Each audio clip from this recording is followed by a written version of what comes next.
आकाशवाणी भोपाल से प्रस्तुत हैं प्रादेशिक समाचार।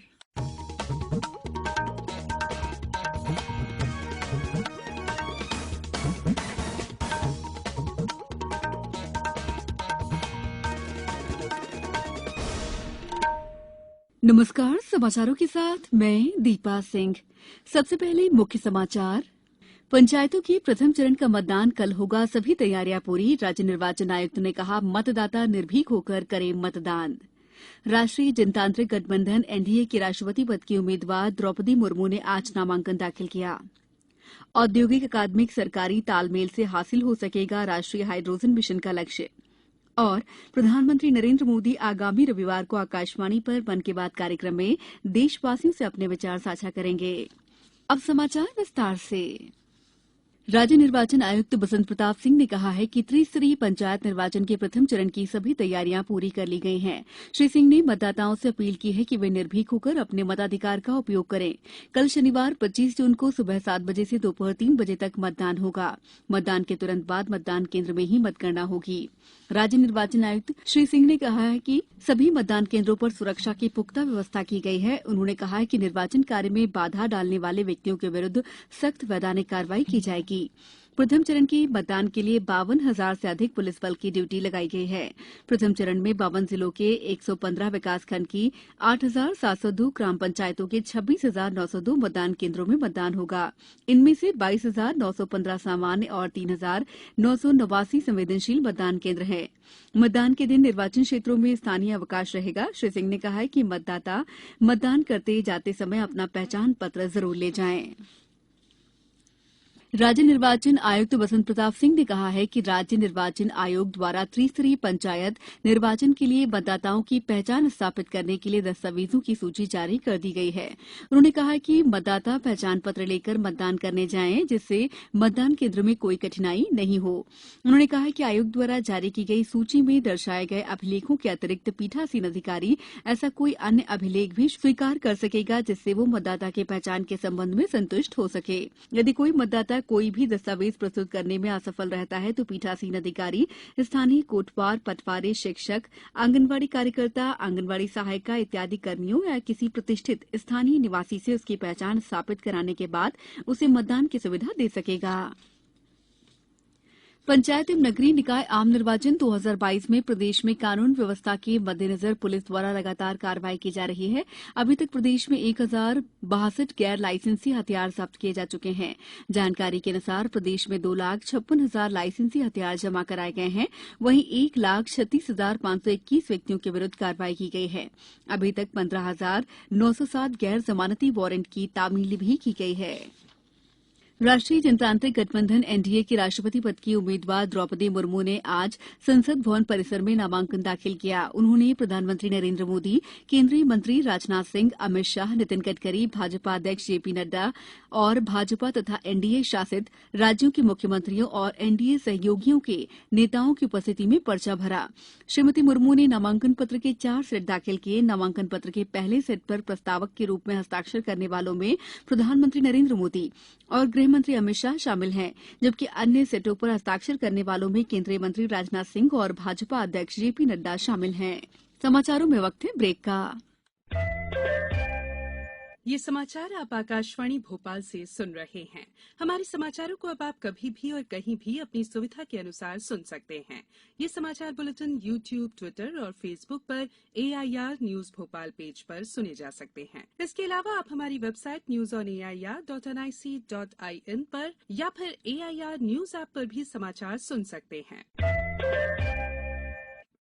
ब्रेक के बाद समाचारों में आपका एक बार फिर स्वागत है। मध्य प्रदेश हाईकोर्ट ने अन्य पिछड़ा वर्ग के ओबीसी आरक्षण मामले में सुनवाई 25 जुलाई तक के लिए बढ़ा दी है। इस बीच कोर्ट ने 27% ओबीसी आरक्षण पर पूर्व में लगी अंतरिम रोक को भी बरकरार रखा है। न्यायमूर्ति शील नागो की अध्यक्षता वाली युगल पीठ ने कल ओबीसी आरक्षण वाले मामले की सुनवाई हुई। इस दौरान राज्य शासन की ओर से पीएससी से जुड़े प्रकरणों में मॉडिफिकेशन पर बल देते हुए समय मांगा गया है, जिसे कोर्ट ने मंजूर कर लिया।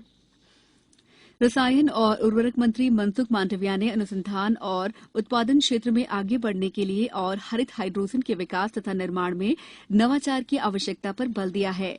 आज नई दिल्ली में 2 दिवसीय सम्मेलन को संबोधित करते हुए श्री मांडविया ने कहा है कि अकेले सरकार ही हरित ऊर्जा के लक्ष्य को प्राप्त नहीं कर सकती। उन्होंने कहा कि राष्ट्रीय हाइड्रोजन मिशन का लक्ष्य प्राप्त करने के लिए औद्योगिक, अकादमिक, सरकारी तालमेल बहुत महत्वपूर्ण है। श्री मांडविया ने कहा है कि ऊर्जा हमारे देश की महत्वपूर्ण आवश्यकता है और हरित हाइड्रोजन मिशन इसका अनिवार्य है। उन्होंने सभी से राष्ट्र प्रथम की भावना के साथ ग्रीन हाइड्रोजन के निर्माण को न केवल देश के लिए बल्कि दुनिया के लिए सस्ती और सुलभ बनाने की दिशा में काम करने का आग्रह किया। रसायन और उर्वरक राज्य मंत्री भगवंत खुबा ने कहा है कि प्रधानमंत्री के नेतृत्व में भारत में गैर जीवाश्म ईंधन के उपयोग का प्रचार और प्रसार हुआ है। उन्होंने कहा है कि राष्ट्रीय हाइड्रोजन मिशन का उद्देश्य जलवायु के लक्ष्य पूरा करने और भारत को हरित हाइड्रोजन का केंद्र बनाने में सरकार की मदद करना है। प्रधानमंत्री नरेंद्र मोदी चीन की मेजबानी में आयोजित 14वें ब्रिक्स शिखर सम्मेलन से जुड़े वैश्विक विकास पर उच्च स्तरीय संवाद में भाग लेंगे। ब्रिक्स शिखर सम्मेलन के बाद कल जारी पेइचिंग घोषणा में कहा गया है कि सदस्य देशों को वैश्विक विकास पर उच्च स्तरीय संवाद, ब्रिक्स भागीदारी के खुले और समावेशी स्वरूप तथा उभरती अर्थव्यवस्थाओं के साथ सहयोग बढ़ाने का स्वागत करना चाहिए। उन्होंने आशा व्यक्त की है कि इस संवाद से अंतर्राष्ट्रीय सहयोग और एकता को नया बल मिलेगा। इससे पहले कल ब्रिक्स देशों के विदेश मंत्रियों की वर्चुअल बैठक हुई थी, जिसमें संयुक्त अरब अमारात, सऊदी अरब, मिस्र, Kazakhstan, Indonesia, Argentina, Nigeria, Senegal और थाईलैंड के मंत्रियों ने हिस्सा लिया था। सूचना और प्रसारण मंत्रालय के विभाग bureau of outreach and communication BOC को अब केंद्रीय संचार ब्यूरो के रूप में जाना जाएगा। सरकार ने मुख्यालय, जोनल, क्षेत्रीय और फील्ड स्तर के कार्यालयों में बीओसी के नामकरण के बारे में गजट अधिसूचना जारी कर दी है। अधिसूचना के अनुसार मुख्यालय स्तर पर ब्यूरो का नाम सेंट्रल ब्यूरो ऑफ कम्युनिकेशन या केंद्रीय संचार ब्यूरो होगा। वहीं प्रादेशिक और क्षेत्रीय स्तर पर इसके साथ प्रादेशिक या क्षेत्रीय कार्यालय लिखकर उस राज्य या क्षेत्र का नाम लिखा जाएगा। कुछ साल पहले तक इसे क्षेत्र प्रचार निदेशालय या डायरेक्टरेट ऑफ फील्ड पब्लिसिटी के नाम से भी जाना जाता था। युवा कार्य और खेल मंत्री अनुराग ठाकुर ने आज गुजरात के केवड़िया में राज्यों के खेल मंत्रियों के 2 दिन के राष्ट्रीय सम्मेलन का उद्घाटन किया। सम्मेलन में खेलों को बढ़ावा देने पर विचार विमर्श किया जा रहा है। इसमें विभिन्न राज्यों के प्रतिनिधि भी खेलो इंडिया योजना पर अपने विचार व्यक्त करेंगे। प्रधानमंत्री नरेंद्र मोदी आगामी रविवार को आकाशवाणी पर मन की बात कार्यक्रम में देशवासियों से अपने विचार साझा करेंगे।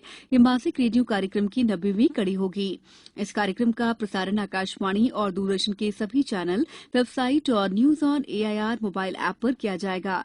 इसे आकाशवाणी समाचार, डीडी न्यूज, पीएमओ, सूचना और प्रसारण मंत्रालय के यूट्यूब चैनल्स पर भी सीधा प्रसारित किया जाएगा। अब कुछ समाचार संक्षेप में।